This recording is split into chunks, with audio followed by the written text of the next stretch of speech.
Welcome back to your bio 24/7। Students, कैसे हैं आप सब लोग? आई होप बहुत अच्छे होंगे और मैं चाहती हूँ कि आप जीवन भर बहुत अच्छे रहें, स्वस्थ रहें और बहुत अच्छे इंसान बनें। चलिए बच्चों, आज जो हम टॉपिक पढ़ने वाले हैं that is WBC। WBC is a part of blood sales.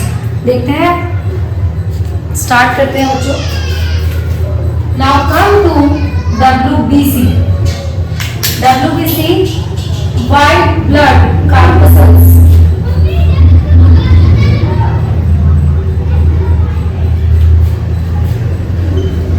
इसका second name leukocytes.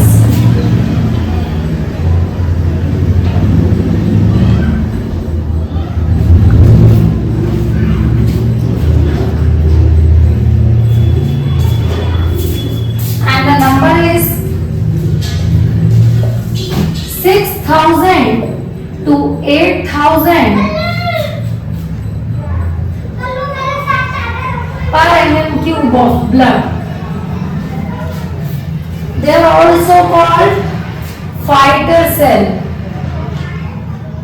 They are also called fighter cell, soldier cell because they provide immunity to our body, right? तो WBC जो है बच्चों, इन्हें leukocytes कहते हैं। Haemoglobin यहाँ पर प्रेजेंट नहीं होता, तो इनका कलर कैसा होता है? व्हाइट।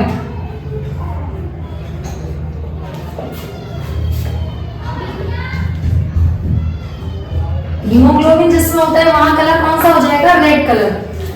और न्यूक्लियस की प्रेजेंट यहाँ होती है, यहाँ पे न्यूक्लियस प्रेजेंट होता है, then that means genetic material है।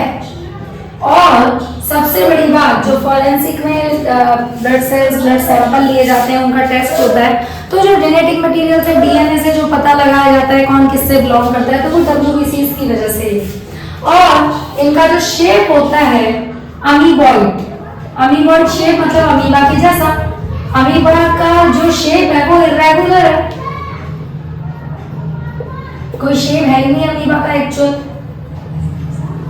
इरेगुलर सा शेप है। ठीक है बच्चों, अब आ जाते हैं हम WBC के टाइप्स पर।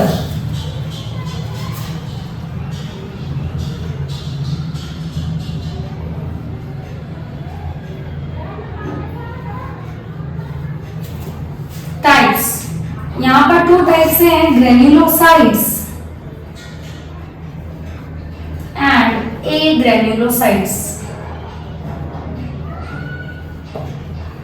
ध्यान बच्चों, जहां ग्रेन्युलोसाइट्स को याद करेंगे हम बैंड, बेसोफिल्स, इओसिनोफिल्स,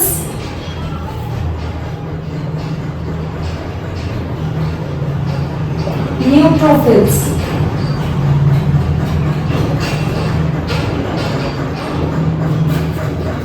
ये एमएल, मोनोसाइट्स एंड लिम्फोसाइट्स। ध्यान दो, अभी हम इन सबके बारे में पढ़ने वाले हैं। पहले हम WBC का एक ओवरव्यू जो कर रहे थे वो देख लेते हैं। WBC is white blood corpuscles. Leukocytes also called. Number is 6,000 to 8,000 per mm cube of blood. Haemoglobin not present. Haemoglobin अगर प्रेजेंट होता है तो वो कहाँ है? रेड ब्लड सेल्स में। बिकॉज ऑफ दिस की हीमोग्लोबिन यहाँ प्रेजेंट नहीं है, they are white blood cells, colourless है। और न्यूक्लियस इज प्रेजेंट, तो यहाँ से ही मैंने आपको बताया, क्योंकि न्यूक्लियस में जेनेटिक मटेरियल प्रेजेंट होता है, यही है वो जो फॉरेंसिक में ब्लड सैंपल लिए जाते हैं, तो WBC से पता लगाया जाता है कि किस फैमिली से या कौन बिलोंग करता है क्राइम स्पॉट्स पर। तो मतलब डीएनए का पता लगाने के लिए एक तरीके से WBC काम में लिए जाते हैं। शेप इनका अमीबॉइड शेप होता है। टाइप्स, ग्रेन्युलोसाइट जिनमें ग्रेन्यूल्स प्रेजेंट होते हैं, एग्रेन्युलोसाइट जिनमें ग्रेन्यूल्स नहीं प्रेजेंट होते हैं। तो चलिए बच्चों, अब हम ग्रेन्युलोसाइट्स और एग्रेन्युलोसाइट्स के टाइप के अकॉर्डिंग देखते हैं। चलिए बच्चों, अब हम बना लेते हैं यहाँ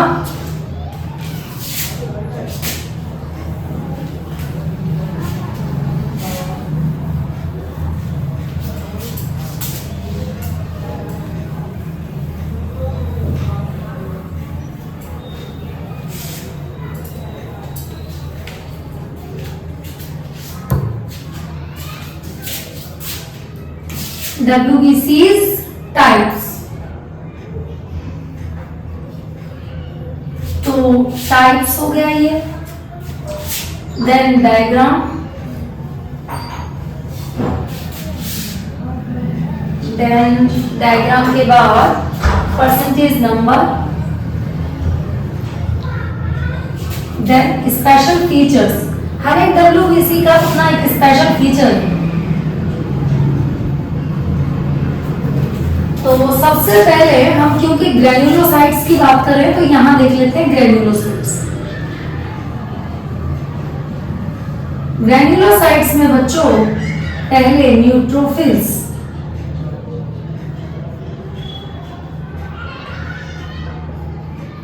न्यूट्रोफिल्स डायग्राम बनाए, अमीबॉइड शेप बना लीजिए पहले तो। अमीबॉइड शेप रेगुलर सा होता है, कोई एक्चुअल शेप नहीं होता। तो अमीबॉइड शेप में यहां पर lobe, multi lobe nucleus present होता है इसके पास। चलिए मल्टी लोब न्यूक्लियस बना लिया आपने, इसको फिल कर लीजिए। एनसीईआरटी में आपके ऐसे ही डायग्राम दिए हुए। अब मल्टी लोब न्यूक्लियस प्लस एक ग्रेन्युलोसाइट है तो ग्रेन्यूल्स बना लीजिए इसमें, और यहां लिख लीजिए multi lobe nucleus, multi lobe है। अब यहाँ पे परसेंटेज नंबर, तो WBC का कितना परसेंट है? 60 to 65% of WBC। Special feature, special feature पहली बात तो यही है granulocytes, then multi lobed nucleus है,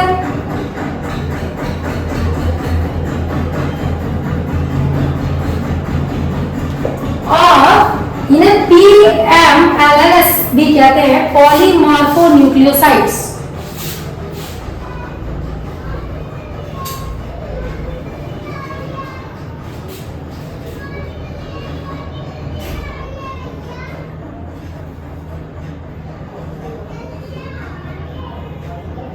ल्यूकोसाइट्स,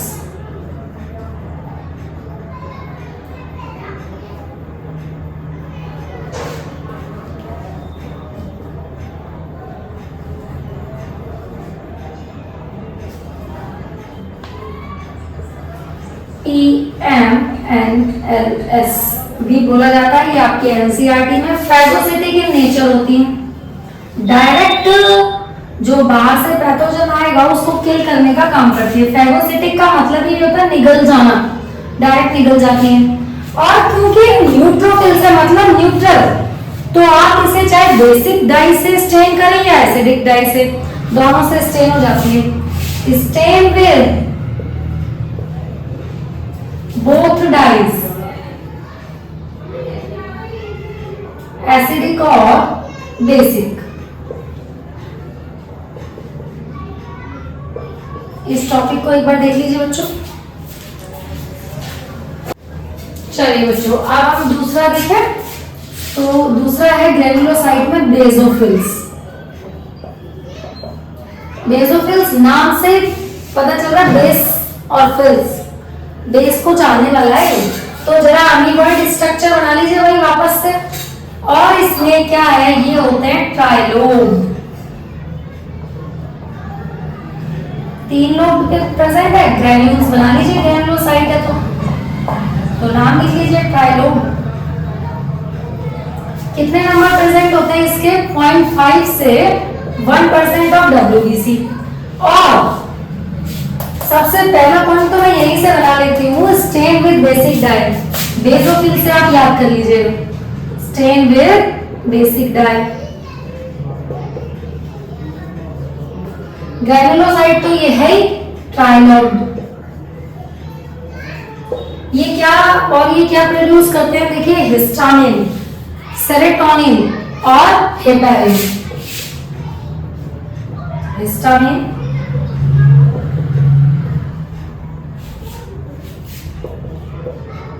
हेपेरिन।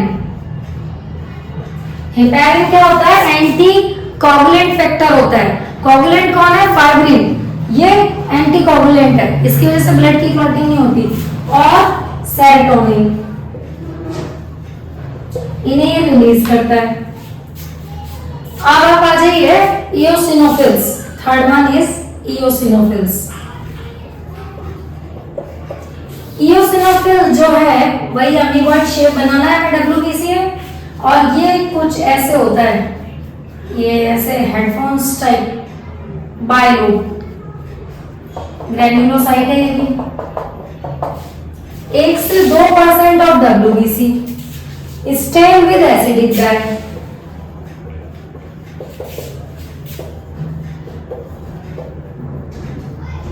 ये किससे स्टेन होता है? स्टेन विद एसिडिक डाई और बायलोब होता है।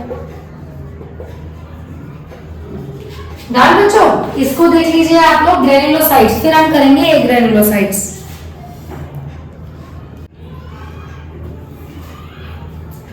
चलिए बच्चों, देखिए बच्चों, डब्ल्यूबीसी का ग्रैन्युलोसाइट्स टाइप हमने पढ़ा। First type is neutrophils.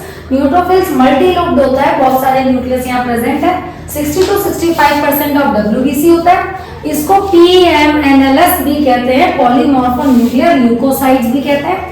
Phagocytic in nature होता है और stain with both dyes, acid and base. Then basophils trilobed होता है, 0.5 to 1%। बेसिक डाई मैंने कहा था, बेसोफिल्स बेस नाम से याद रखना, बेसिक डाई से स्ट्रेन होता है। Also produce histamine, heparin and serotonin. क्योंकि हम डब्ल्यूबीसी की बात कर रहे हैं बच्चों, डब्ल्यूबीसी हमारी बॉडी को इम्यूनिटी देता है, फाइट करता है पैथोजन के अगेंस्ट। तो ये हमारे को एक तरीके से बचाने का काम कर रहा है हमारी बॉडी को। तो हमारे डब्ल्यूबीसी बहुत हेल्दी होने चाहिए, ठीक है। और इओसिनोफिल्स ये 1 से 2% होते हैं, एसिडिक डाई से स्टेन होते हैं और बायलोब्ड होते हैं। कब काम आएंगे? जब आपको एलर्जी हो रही है, पैरासिटिक इन्फेक्शन हो गया जिसकी वजह से एलर्जी है, तो वहां बचाने का काम ये करेंगे, उनके अगेंस्ट लड़ेंगे। पैरासिटिक इन्फेक्शंस के अगेंस्ट लड़ते हैं। और पैरासिटिक इन्फेक्शन लाइक एलर्जी वगैरह।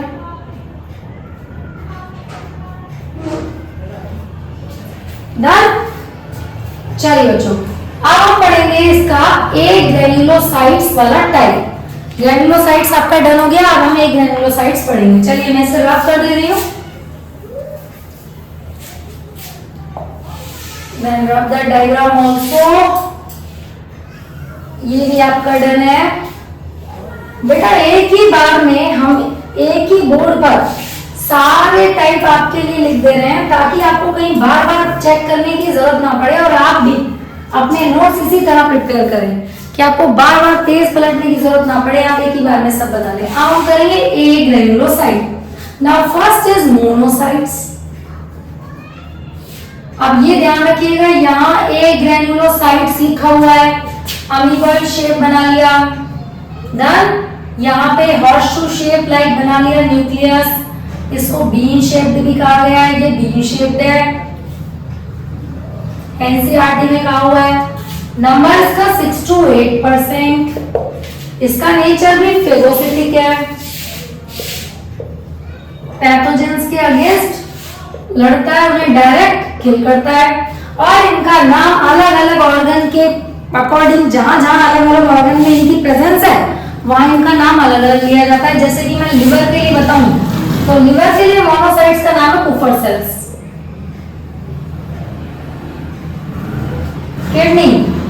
किडनी के लिए नाम है मैसेंजियल सेल।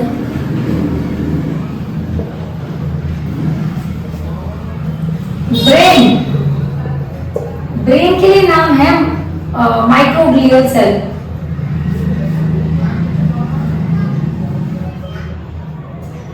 और लंग्स के लिए डस्ट सेल। और स्किन के लिए डेंड्रिटिक सेल। देख पा रहे हैं सारे। अब आपको पलट के देखने की जरूरत नहीं है कि कहाँ लंग्स के लिए क्या कहते हैं या उसके लिए क्या कहते हैं, लिवर के लिए क्या कहते हैं। लिवर के लिए कुफर सेल, किडनी के लिए मैसेंजियल, ब्रेन के लिए माइक्रोग्लियल और लंग्स के लिए डस्ट सेल एंड स्किन के लिए dendritic cells. Now come to the lymphocytes.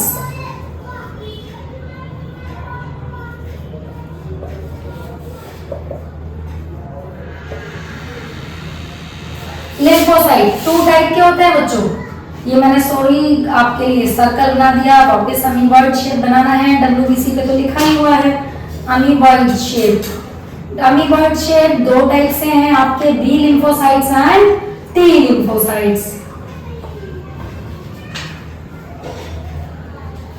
Anti lymphocytes आपके एंटीबॉडीज बनाने का काम करते हैं, ये बोन मैरो में डेवलप होते हैं। B lymphocyte, T lymphocytes 20 to 25% इनका प्रेजेंस है। और ये क्या काम कहां बनते हैं? Formation is bone marrow, red bone marrow, done, ये हो गया। और बी लिम्फोसाइट्स तो बोन मैरो में मैच्योर होते हैं, बट जो टी लिम्फोसाइट्स हैं वो आपके कहां मैच्योर होते हैं, ये देख लीजिए। टी लिम्फोसाइट्स का मैच्योरेशन होता है थाइमस। ये याद करने वाला पॉइंट है, इस पर क्वेश्चन आते हैं। चलिए बच्चों देखिए, आपका WBC टॉपिक बेसिक नॉलेज के बाद आप इस पर आए और आपकी टर्मिनल जो आपकी नॉलेज होनी चाहिए वो टेक्निकली टर्म्स में आपने यहाँ लिख लिया है। तो एक ग्रैन्युलोसाइट्स और ग्रैन्युलोसाइट्स टॉपिक हमारा यहाँ डन है। अब बच्चों आपको WBC एक ही बार में ढंग से याद हो जाएगा आई होप, और आप इससे रिलेटेड सारे क्वेश्चन कर पाएंगे। थैंक यू बच्चों।